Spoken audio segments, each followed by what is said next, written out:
Hello, and welcome to ZERO's second annual Health Equity Symposium. I'm Dr. Reggie Tucker-Seeley, ZERO's Vice President of Health Equity. This virtual event continues our conversation from our June 2021 Racial Disparity Symposium. The event today will continue highlighting where we see the largest disparities and what we all can do to eliminate the differences we see in prostate cancer for different groups, such as by race and by where people live. Our topics today range from racial diversity in clinical trials, to the influence of the neighborhood environment on prostate cancer risk, to issues related to cardiovascular disease and prostate cancer. I will start our event today with a discussion on what is health equity. But before we begin, I want to thank our sponsors. Our silver sponsors are Bayer, Blue Earth Diagnostics, Myovant Sciences, AstraZeneca, Sanofi, Pfizer Oncology, and Astellas. ZERO is proud to partner with all of our sponsors as we address the many topics surrounding health equity and prostate cancer. And now, what is health equity?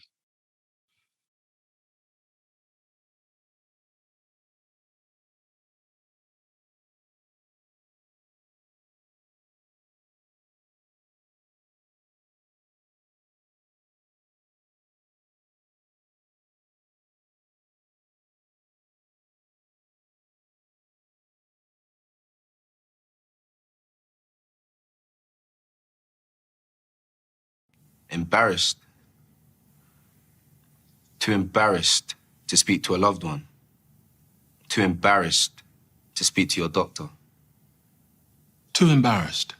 When in our lifetime, 1 in 4 Black men will be diagnosed with prostate cancer.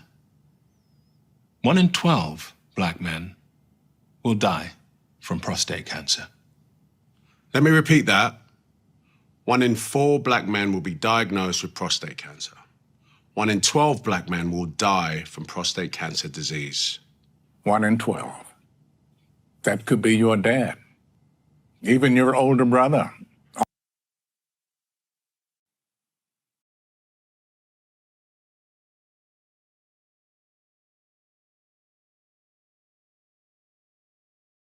Embarrassed.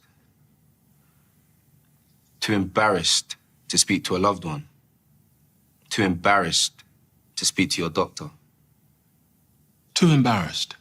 When in our lifetime, 1 in 4 Black men will be diagnosed with prostate cancer.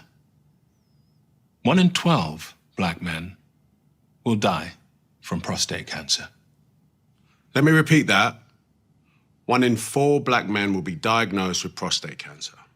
1 in 12 Black men will die from prostate cancer disease. 1 in 12. That could be your dad, even your older brother, uncle, or grandfather. You need to make sure they are not embarrassed to speak to you or their doctor about it. Hey, Dad, have you had your prostate checked out? See? How hard is that? It's easy. Just start the conversation. Prostate cancer is survivable if caught and treated early enough. Don't let embarrassment stop you having this important conversation. You may save someone's life. Not just your own.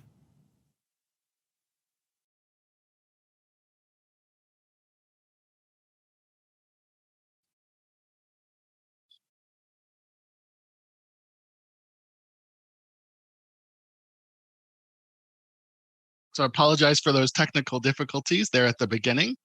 But that was a film, a video by Sir Steve McQueen, the noted filmmaker of 12 Years a Slave. And the effort to create this video was led by Mr. Patrick Cox, CEO of Male Cancer Awareness, to highlight the differences in prostate cancer between Black men and other racial and ethnic groups. The statistics presented in that video are for the UK. And today you will hear what those differences look like here in the United States. But regardless of whether we are talking about Black men in the UK, the US, or other places, we have worse health outcomes and prostate cancer specific health outcomes compared to other groups. The goal of efforts to reduce or eliminate disparities in health-related or healthcare-related outcomes is to achieve health equity. But what is health equity? So hello, again, my name is Reggie Tucker-Seeley, and I'm the Vice President of Health Equity here at ZERO, the end of prostate cancer, and I'm going to give you a brief presentation on what is health equity.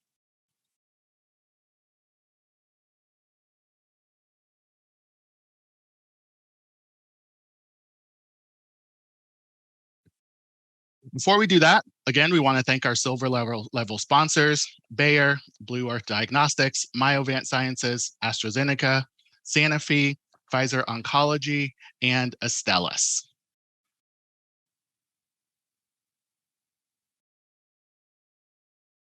So I'll start with talking about cancer disparities and health equity. While today, our Health Equity Symposium, we will be talking about prostate cancer, the term health equity can apply to our overall health generally. The Centers for Disease Control defines health equity in reference to our overall health as follows. Health equity is achieved when every person has the opportunity to attain his or her full health potential, and no one is disadvantaged from achieving this potential because of social position or other socially determined circumstances. Now, a substantial focus of the Health Equity Symposium today will focus on the impact of cancer on the Black community. Now, why is that? Well, Black men have the highest overall cancer mortality rate, 221 per 100,000, and that's higher than any other racial or ethnic group in the United States. That's 19% higher than for white men and twice that of Asian and Pacific Islander men, who have the lowest rate. And prostate cancer mortality among Black men is more than double that of any other racial or ethnic group.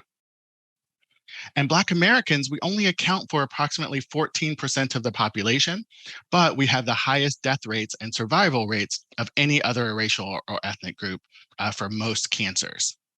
Now, the figure presented here represents the cancer journey from prevention, screening, and detection, diagnosis, treatment, survivorship, and all the way to end-of-life care.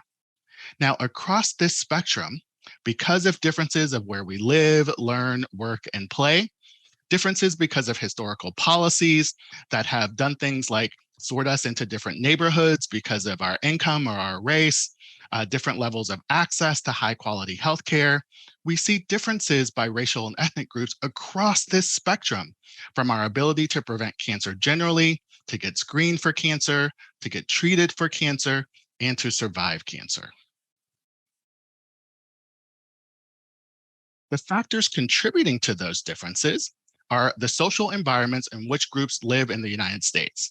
In particular, the places where we live, but also where we learn, where we work, and when we play. Those places are distinctly different depending on one's racial or ethnic group membership and or income. The social determinants of health, or the conditions where we live, learn, work, and play, have a substantial influence on our health behaviors, and on how we navigate healthcare. Healthy People 2020, which is the federal government's program for monitoring the health of our citizens, provides a framework for the social determinants of health to identify the pathways to create social and physical environments that promote good health. The components of this framework include our neighborhood environment, and in that neighborhood environment, our access to foods that support healthy eating patterns, whether or not we're exposed to things like crime or violence. Our health and our healthcare, that is, do we have access to healthcare, access to primary care? How health literate are we? Our social and community context. So during the COVID-19 pandemic, there was a lot of discussion about social isolation and the importance of our social and community context. Also, our level of education, our access to education. Early childhood education, enrollment in higher education, our language and our literacy. And lastly, our economic stability, whether or not we're employed, we're exposed to food insecurity, housing instability, or poverty. And it's deprivation in these conditions, like our healthcare, our neighborhood environment, it's deprivation in these conditions that produce poor health outcomes. And it's the differences in the distribution of that deprivation that produces the disparities that we're going to talk about today. That is differences by race and by place. According to the National Cancer Institute, Cancer disparities reflect the interplay among many factors, including those social determinants that I just mentioned, but also things like our health behavior, our biology and genetics, so the things that we inherit from our families. It is the interplay of all of these things which can have a profound effect on our health, including our prostate cancer risk, our outcomes, and also disparities. So what are we doing at ZERO to work towards achieving health equity? Well, we created this video to describe what health equity means at ZERO.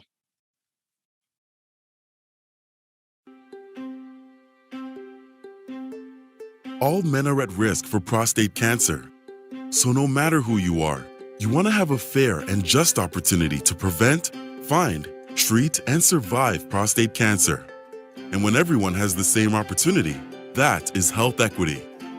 Unfortunately, different groups of people face more barriers when they try to prevent, find, treat, and survive prostate cancer. And these differences can be explained by biological, social, environmental, and healthcare-related factors. The largest differences are experienced by Black men. For example, when comparing Black men to other racial or ethnic groups, Black men in the US are over 1.5 times more likely to be diagnosed with prostate cancer and over 2 times more likely to die from prostate cancer. These statistics are also different depending on where you live. According to CDC data from 2015 to 2018, in these states, Black men are more than 1.8 times more likely to be diagnosed with prostate cancer. And in these states, Black men are more than 2.5 times more likely to die from prostate cancer compared to white men. These differences by race and place are unacceptable. Even if your best clinical practices treat patients equally, this is not enough to eliminate racial disparities in prostate cancer. Given the different barriers that different groups face as they try to prevent, find, treat, and survive prostate cancer, the same solutions won't work for everyone. Instead of equality, equity ensures that everyone gets what they need to have a fair and just opportunity to prevent, find, treat, and survive prostate cancer. To bring equity to how men and their families experience prostate cancer, ZERO is meeting the most critical needs of our community in our Black Men's Prostate Cancer Initiative. We are advancing research, providing support, and creating solutions to eliminate the differences for Black men and to reduce the burden of prostate cancer for everyone. That's the goal of ZERO. But we need your help. From healthcare providers, we need you to be trustworthy partners to Black men in the healthcare system. From researchers, we need more research on the pathways leading to racial and ethnic disparities in prostate cancer and interventions to address these differences. From policymakers, we need you to develop and implement policies that explicitly target disparities, especially financial barriers to screening and treatment. And from all 3 groups, we need more open and honest conversations about racism in the healthcare delivery system and strategies to eliminate it. Visit us online to learn how we can all work together to create prostate cancer health equity at zerocancer.org.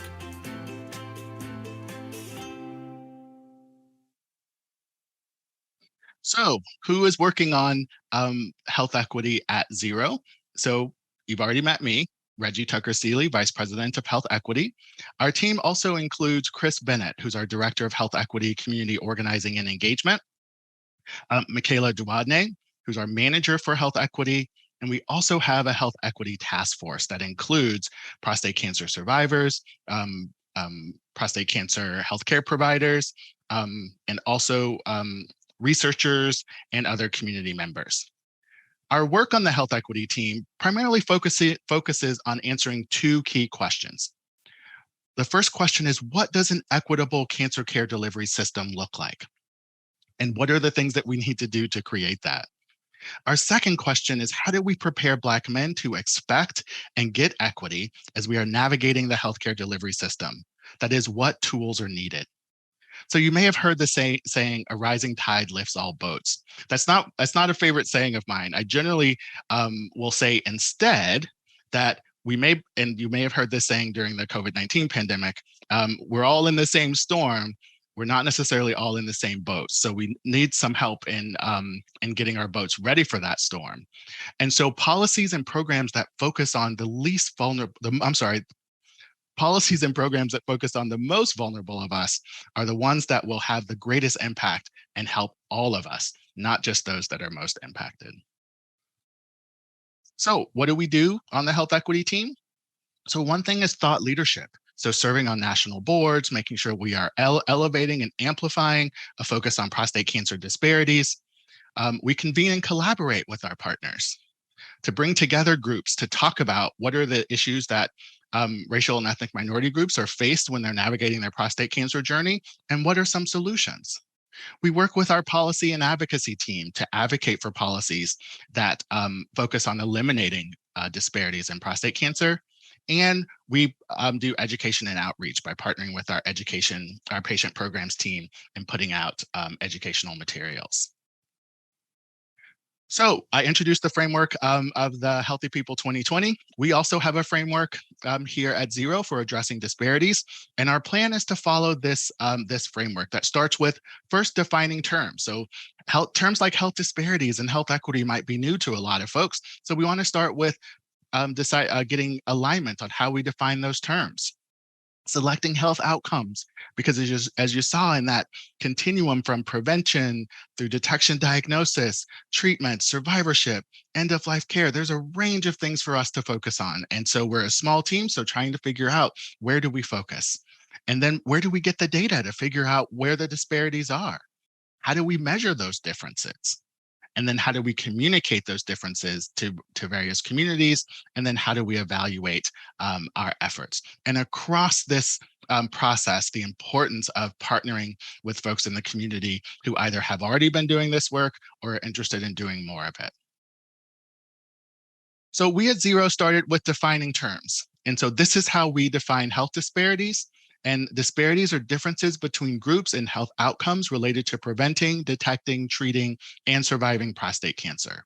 What are some examples of those? Those are racial and ethnic differences in screening behaviors, racial and ethnic differences in treatment, place-based differences in quality of care received, or socioeconomic differences in quality of life after treatment. Those are just some examples of what health disparities are. And how do we define health equity at ZERO? Health equity means that everyone has a fair and just opportunity to prevent, find, treat, and survive prostate cancer.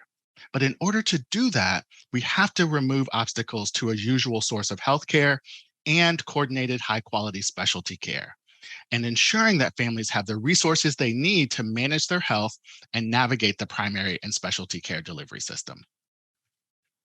So where are we in implementing this framework? Well, as you heard, we've defined the terms, and we're in the process of selecting what our health outcomes are. And we're also working to develop partnerships and also in presenting ZERO as a trustworthy partner to the community. And so in doing those efforts, that requires a lot of education and awareness. So that's what we're focusing on as well. And you'll notice that there's a source there, and that source is a paper that I wrote with some colleagues focused on health equity for older adults that also describes the framework. So there are some challenges to creating health equity. And the biggest challenge is that most Americans just aren't aware that health disparities exist. The other challenge is most don't understand what causes them, and most of us do not necessarily find them to be unfair. Now, finding them to be unfair is the cornerstone of the perception of inequity, because that then facilitates action. There was a survey about in around 2009 that showed that people were aware of differences by class. So that is this notion that health is different between rich people and poor people, but people were less aware of racial differences. And most people who were aware of the racial differences attributed those differences to individual behaviors. Now, recall when we talked about the social determinants of health, the social context helps to create what our individual behaviors are. So if the social context is different by groups, that can also influence one's individual behaviors.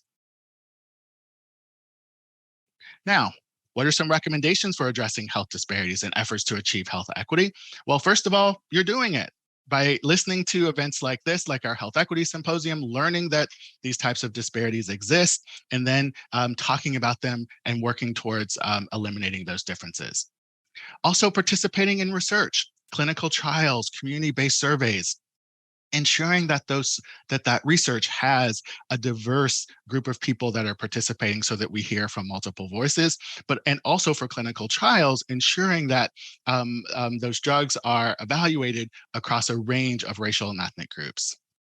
And then talking within your families about health generally and about prostate health and screening specifically.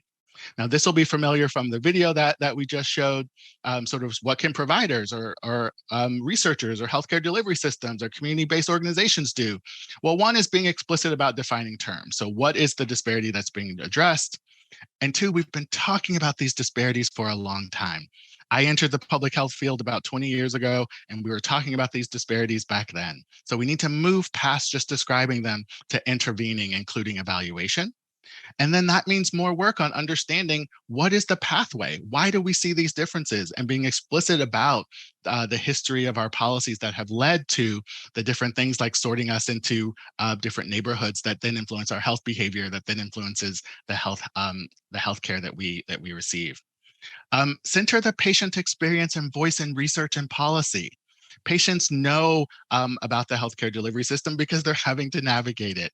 So it's important that researchers center the patient voice and think and act at multiple levels. This can be challenging because oftentimes it's really hard to think at the level of the individual, of our neighborhoods or our communities, of our, the big healthcare systems, and then also the level at which policy happens. And lastly, to our policymakers, fund research that focuses on intervening on disparities, develop and implement policy that explicitly targets eliminating disparities. So this doesn't mean policies that just focus on the general population, while those are really helpful. Getting back to my comment about a rising tide lifts all boats. But again, the better saying is, we're all in the same storm, but we don't necessarily are all in the same boats. So it's important that policy targets the most vulnerable among us, because if we help the most vulnerable, then we all benefit.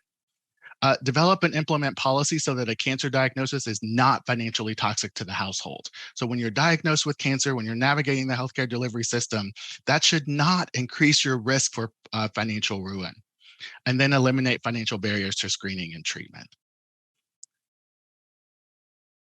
So here's in conclusion, I read this quote. I've been reading this quote probably for the last 10 years that I've been doing talks on prostate cancer, or on cancer disparities, and on financial hardship, and on survivorship. And the quote goes, "Despite the success on the cancer treatment front, we have done little in a concerted and well-planned fashion to investigate and address the problems of survivors. It is as if we have invented sophisticated techniques to save people from drowning, but once they've been pulled from the water, we leave them on the dock to cough and splutter on their own in the belief that we have done all that we can." And that's a quote from Dr. Fitzhugh Mullen, who is a physician, survivor of cancer, and the founding president of the National Coalition for Cancer Survivorship. And one of our primary goals here at ZERO is to make sure that no one goes through their prostate cancer journey alone. So when you're on the dock, we want to make sure that we are there with you. So here's my contact information. If you have any questions about the health equity work that we're doing at ZERO, please feel free to email me at reggie@zerocancer.org, or our health equity team at healthequity@zero.org. Thank you.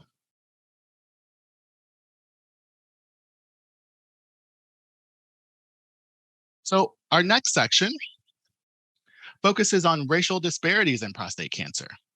And our presenter for this session is Dr. Kelvin A. Moses. He's an associate professor of urologic surgery at Vanderbilt University Medical Center, director of the Comprehensive Prostate Cancer Clinic, and also a member of ZERO's board of directors and our Health Equity Task Force. Dr. Moses' work focuses on addressing health disparities in urologic cancers, determining the role of health literacy and patient interactions with the healthcare system, and optimal care for patients with metastatic and/or castrate-resistant prostate cancer. I always learn something new when I hear from Dr. Moses, and we're so happy that he is able to present today on racial disparities in prostate cancer. Here is Dr. Moses.